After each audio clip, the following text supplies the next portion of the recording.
are those eyes looking at me?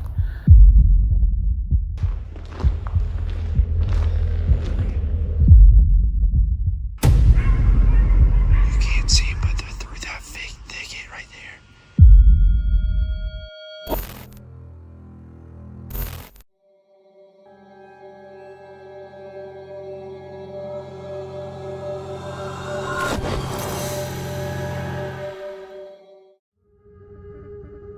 The first video tonight comes from Adventure Life 613, a solo outdoor adventure channel focused on car camping, rooftop tent setups, and off-grid overnights. Known for calm, real-time camping experiences, practical cold weather tips, and immersive solo environments. It is November 5th, 2022 in Canada, a rural wilderness camping area. The camper sets up for a solo overnight stay in a rooftop tent mounted on his vehicle. As night falls, he prepares for dropping temperatures by organizing his sleeping setup, adding insulation, and using hot water bottles for warmth. Inside the tent, he demonstrates cold weather camping techniques, adjusting lighting and ventilation while maintaining a calm and controlled environment. The area remains quiet and undisturbed, with no immediate signs of wildlife nearby. Can you hear that? I don't know if you're gonna pick that up on the camera.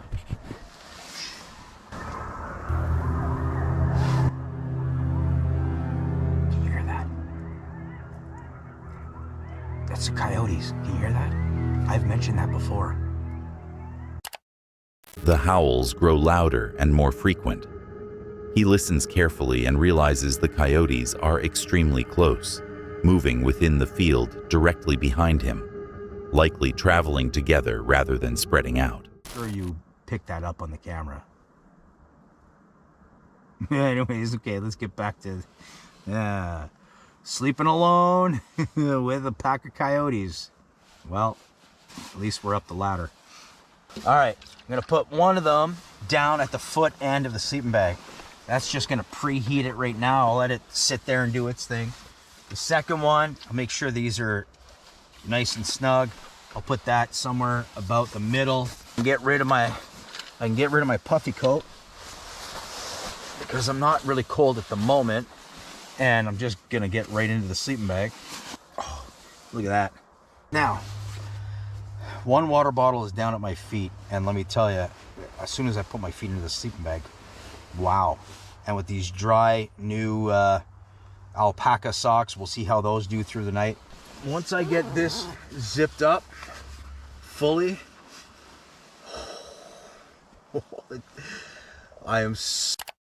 He acknowledges the situation out loud, alone at night with a pack of coyotes nearby. Though calm, the proximity creates a noticeable tension as he remains inside the rooftop tent, avoiding any sudden movement that could draw attention. The situation does not escalate further, but the presence of the coyotes adds a brief sense of unease to the night. Remaining inside, he relies on his elevated setup and continues with his routine before settling in to sleep. By morning, the environment is quiet again. He confirms the night passed safely, with only the sounds of wildlife breaking the silence, showing how quickly a controlled situation can shift even without direct contact. Before we move on, if you're enjoying the video so far, leaving a like really helps. And if you haven't subscribed yet, now's a good time. We recently passed 50,000 subscribers, and that's entirely because of you. The next target is 100,000 before the end of the year. Ambitious, but worth aiming for. There's a hidden word somewhere in this video. See if you can spot it. Now, let's continue. The next horrifying video comes from Strayed Explorer, a UK-based solo paranormal and wild camping channel. The creator focuses on exploring remote, lesser-known ancient forests and historical sites, rather than well-known commercial locations. The content blends bushcraft with controlled real-time investigation, using minimal theatrics. It is March 13th, 2026, in an ancient forest, United Kingdom. What I was reading about this place, the locals said it feels eerie. They wasn't lying.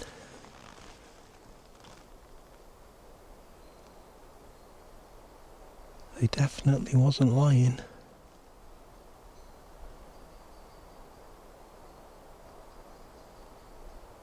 Something out there.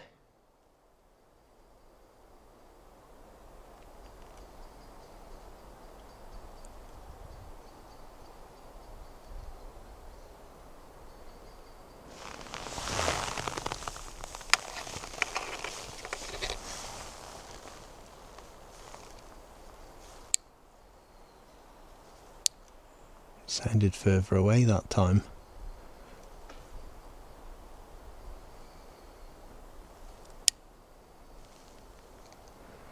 I don't know if that light makes it worse for you to see.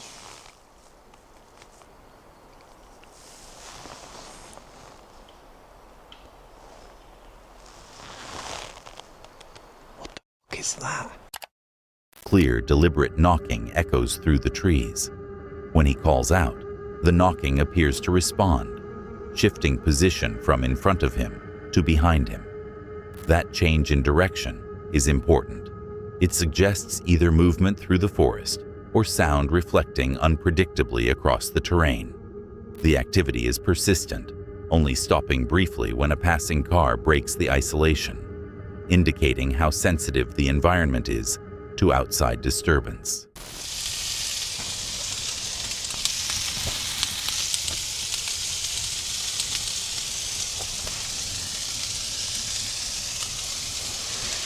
That was a voice.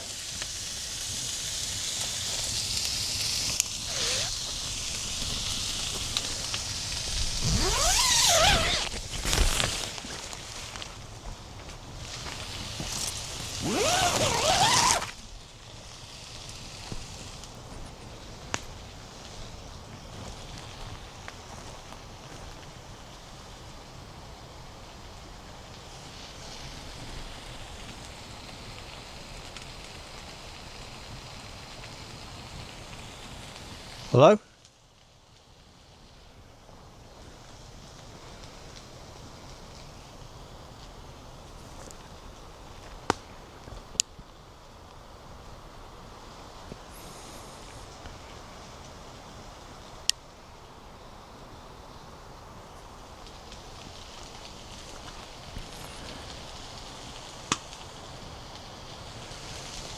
Yeah, I need to stir this food. A rhythmic electronic beeping begins echoing through the forest, similar to a low battery alarm. Given the lack of nearby buildings, the source is unclear. Sounds like this can travel long distances at night, especially in cold air, but the repetition and consistency make it difficult to place. It draws him further into the darkness, increasing exposure as he moves away from the safety of camp.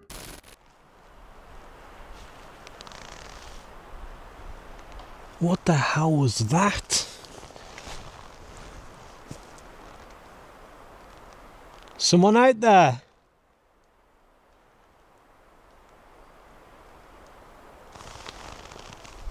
What the f*** was that?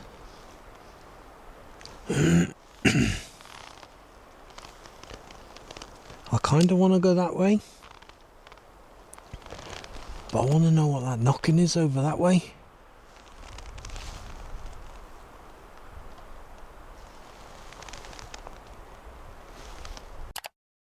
A bright white light appears between the trees. It moves upward, gaining height, and then shifts laterally through the canopy. Unlike insects or dust, the movement is sustained and directional. He struggles to track it on camera, suggesting it's not fixed or stationary, but actively moving through the space. Yes, okay. Edge. Edge. Edge. I'm sure it said something about William dying on... Or was it the ridge? No, I think it was on the ridge, not the edge. Although it could have been edge, I don't know. Responsibility. Ah, the fire's just kicked up. I saw it happen. You saw it happen? Did you see William get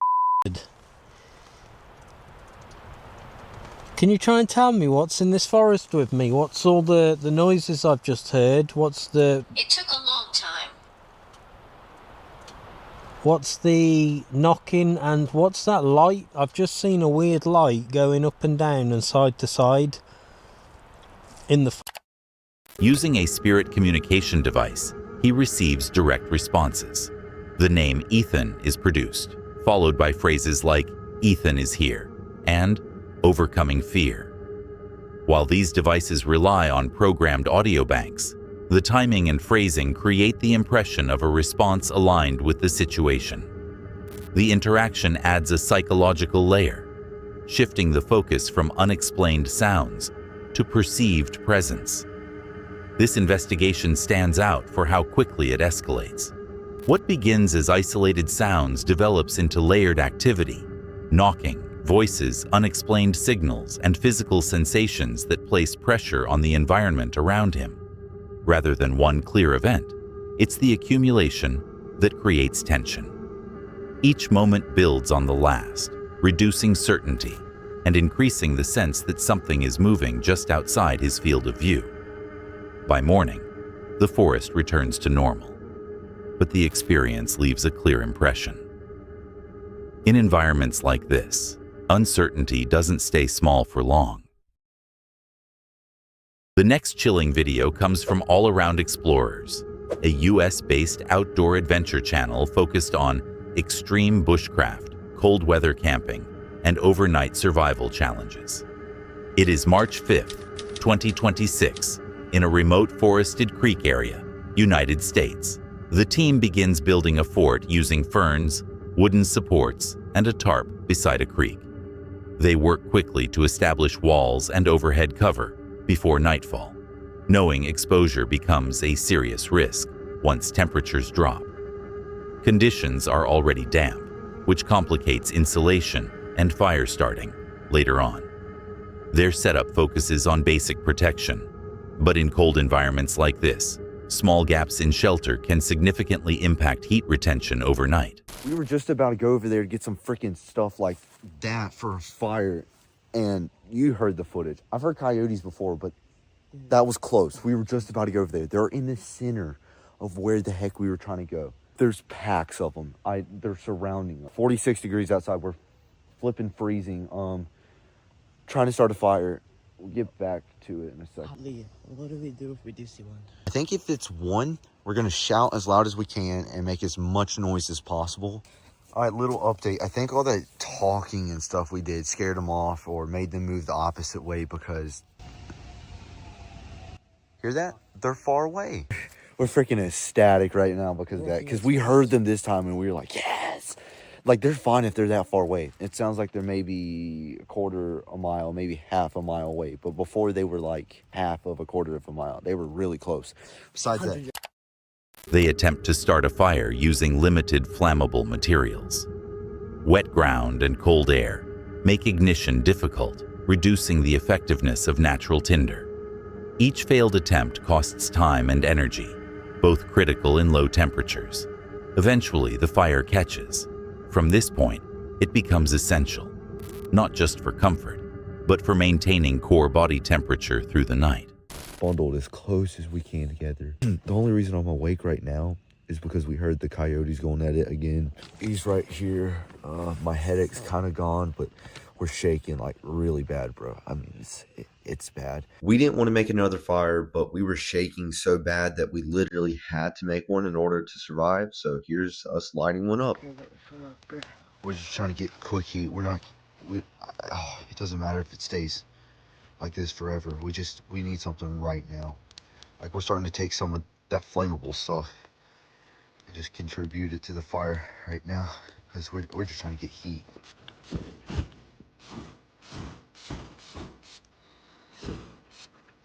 It is 4:05 a.m. This guy's in shorts. I'm not sure if y'all ever noticed that, but anyways, got me my freaking off-brand Sam's Cola. Yeah, look at that moon. We got less than an hour, feeling great. When 5 o'clock hits, we are running out of here. I'm gonna take a video of that too. Yeah. We're gonna go get his sweatpants back because he left them over by the creek, and that's what y'all have seen in the video so far. Come on. Let's go. Let's go get it. He's got his machete with him. I've got my knife. If y'all have never noticed. All right, where's it at? Oh, I see it. If you get soaked, you're cooked.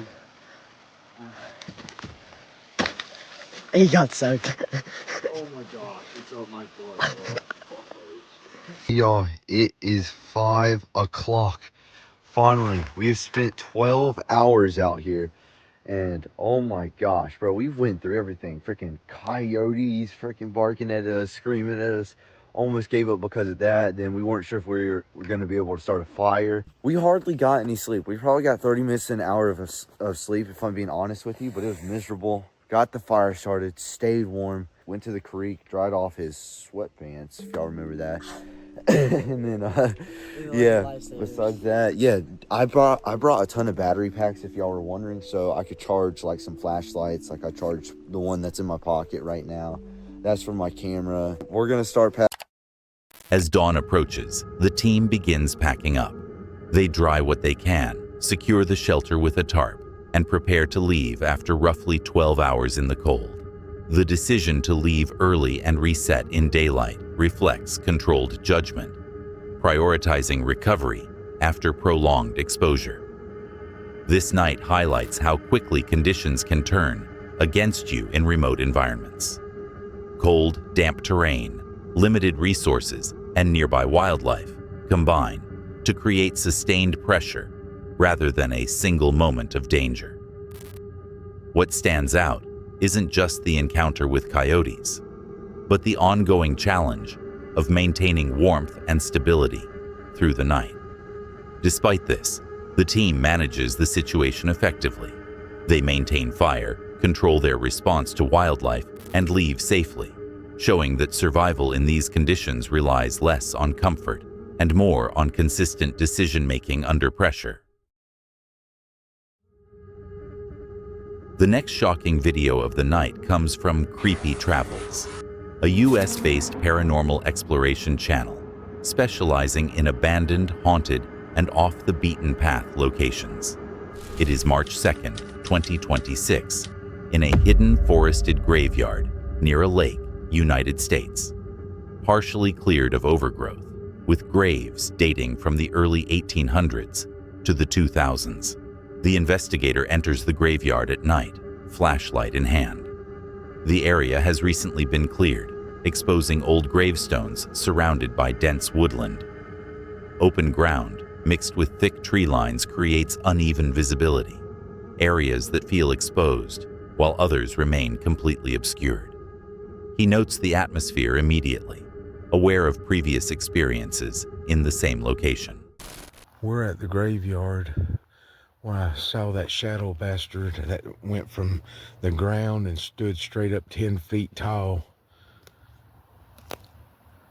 Look at those eyes. Please tell me you can see those eyes. Why am I walking closer to these eyes?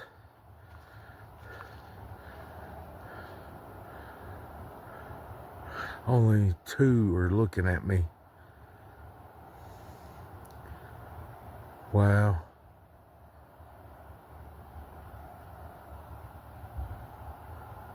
What in the world is that?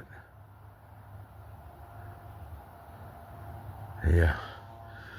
Down here is where that shadow bastard stood up 10 feet tall on one of my earlier videos. Multiple sets of glowing eyes appear near the lake. At first 4, then more. They remain fixed in position, watching from the darkness. In low light, animal eyes can reflect strongly, but the number and stillness make it difficult to immediately identify what he's looking at. He moves cautiously, trying to maintain distance while keeping them in view. Something was thrown and that tree just was moving. Was that a limb that fell?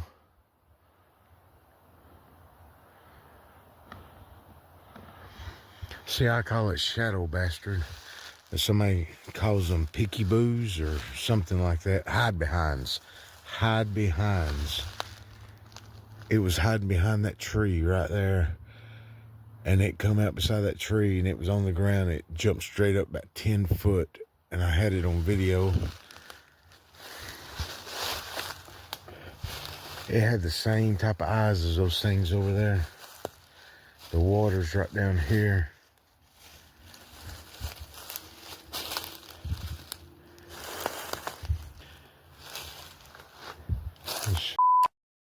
Movement begins through the trees. Tall, shadowy shapes pass briefly between gaps in the woodland before disappearing again. In environments like this, depth perception is limited, making size and distance hard to judge. But the speed of the movement is enough to break his focus. The moment triggers a recall of a previous encounter in the same area, adding to the tension. Tree up here looks... I saw something beside the tree. You can't see it on the camera.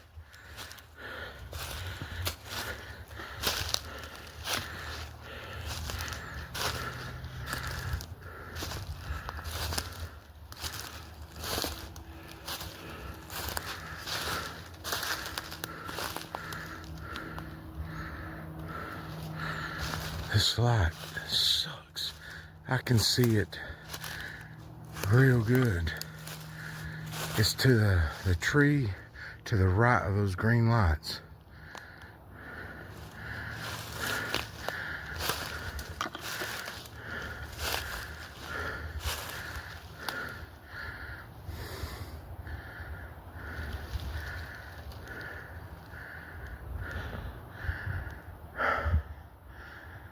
I know I saw something standing beside that tree.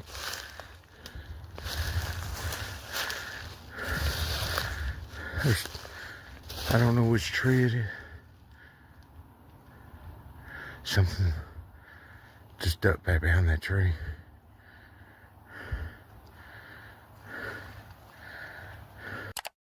More movement appears behind multiple trees.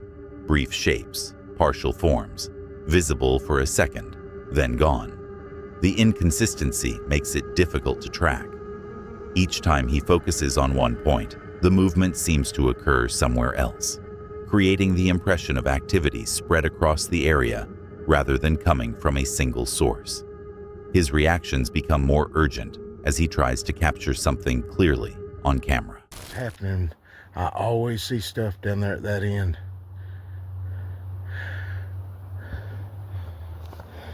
But that couldn't have been a person. Tell me what you think. Was that a person? They just vanished, and they were in the lighted area when they vanished. It's like they just dissipated. They freaking just dissipated in the light. So surely y'all, the camera picked that up where y'all could see that, because that was in the lighted area.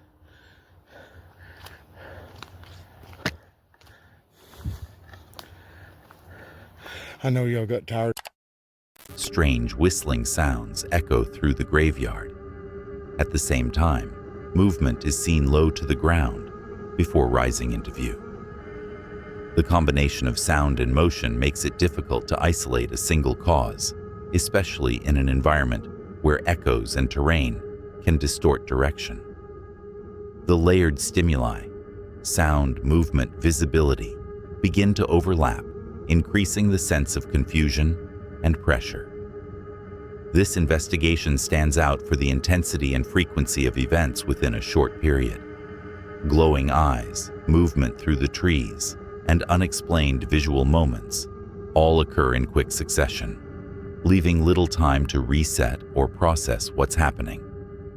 Rather than one clear encounter, it's the accumulation that creates the impact. Each moment adds uncertainty, making it harder to separate what's seen from what's interpreted. By the time he leaves, the environment feels less like an empty graveyard and more like a space where something is constantly just out of reach. And in locations like this, that uncertainty is often what lingers the longest. The next video comes from Tansley Urban Explorers and Paranormal, a UK-based channel exploring abandoned and haunted locations. Paul investigates reputedly haunted sites through solo overnight vigils using camping gear, cat balls, REM pod devices, and necrophonic apps to capture subtle activity and real-time reactions. It is August 12, 2023, at KB Tunnel, United Kingdom. Paul sets up his camping gear inside KB Tunnel as darkness falls. He checks for a dry spot for his tent, lays out cat balls and REM pod devices, and powers up his necrophonic app. Oh, the cat ball's going off. Oh, Jesus. Right. Didn't expect that. Okay, the cat ball is going off. Right.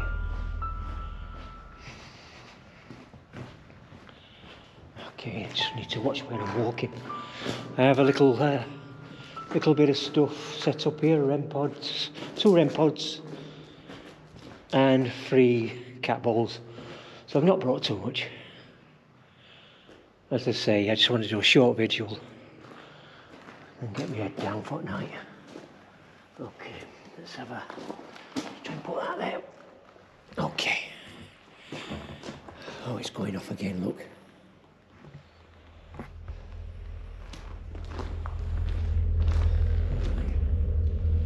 Okay. Are we going to be lucky tonight? Depending on what luck means, whether we're going to get nothing. Later, the cat ball activates again.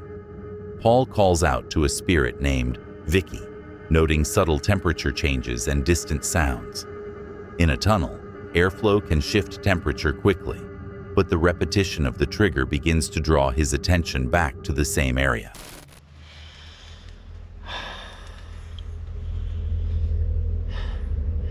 Is anybody outside my tent?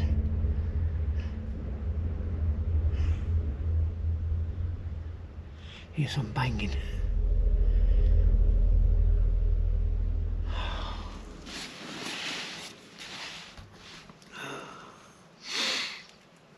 Oh dear. Oh, 3:17.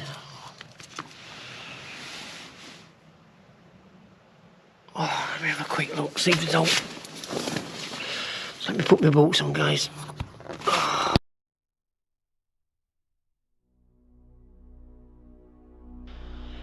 Okay, it's 3:20.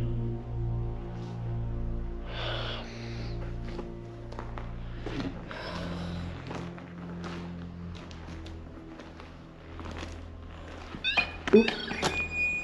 That's me. Oh, that's it. Definitely that one went off. Definitely that REM pod went off. I don't think it was the other one. It was too close.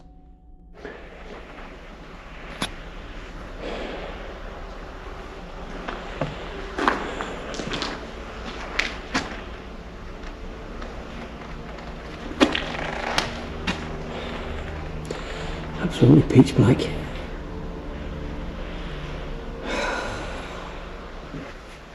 That's fine.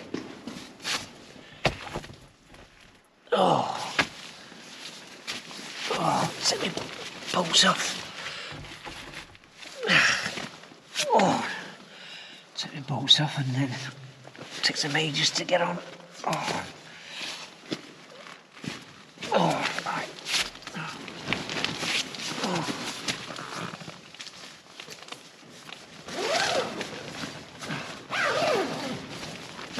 Oh dear.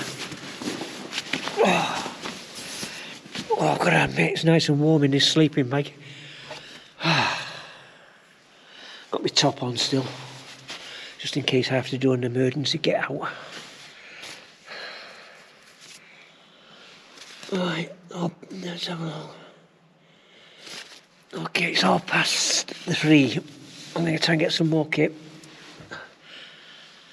And hopefully by 5 o'clock I'm out of here.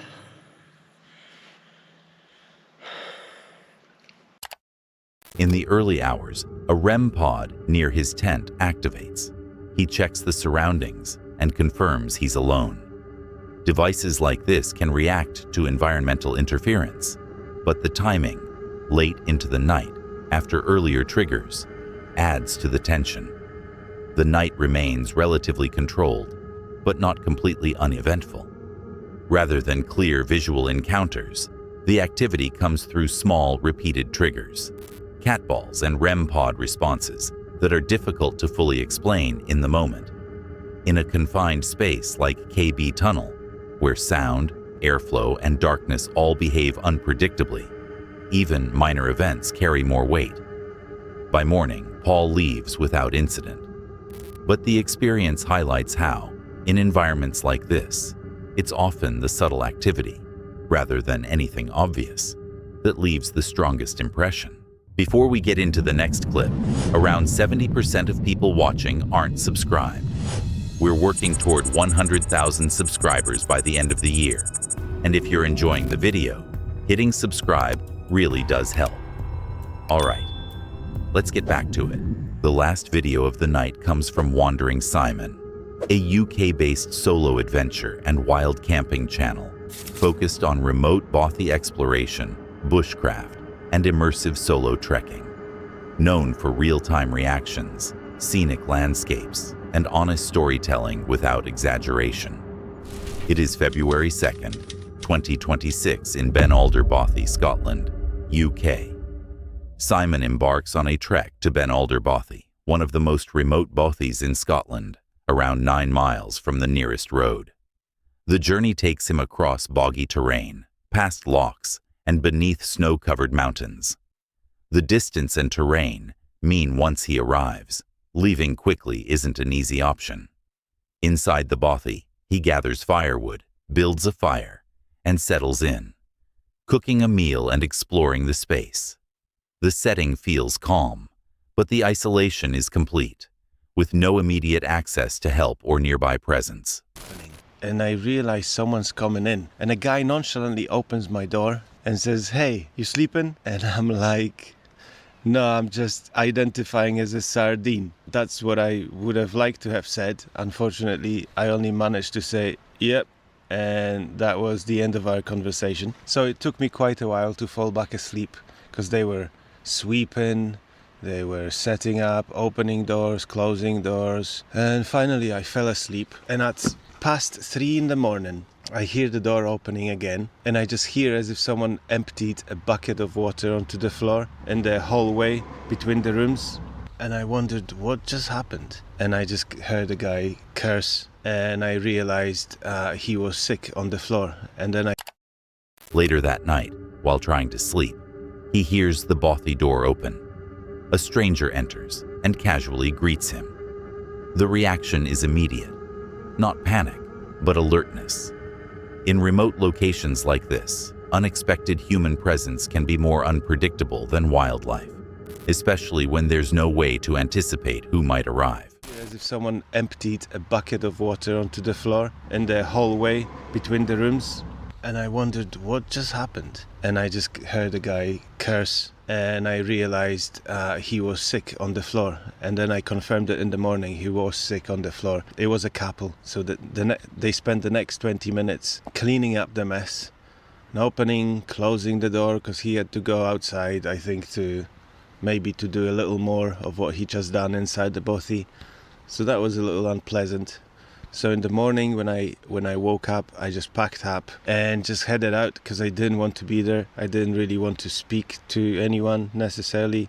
They came in with bikes, which is interesting because it's dark around 5 already. But yeah, that was it. The way back was wetter than yesterday. It was raining quite a bit. Thank you very much for watching. If you enjoyed the video, you can subscribe, you can like, and please leave me a comment saying what you think of this Bothy and whether you have ever been here, whether you'd like to come here and stay. And if you want to support me even further, you can scan this QR code and buy me a coffee. Past 3 a.m., further disturbance follows. Sounds of movement echo through the Bothy. Someone vomiting, moving around, opening doors. The confined space amplifies every noise, making it impossible to ignore. What was a controlled, quiet environment is now shared and unpredictable.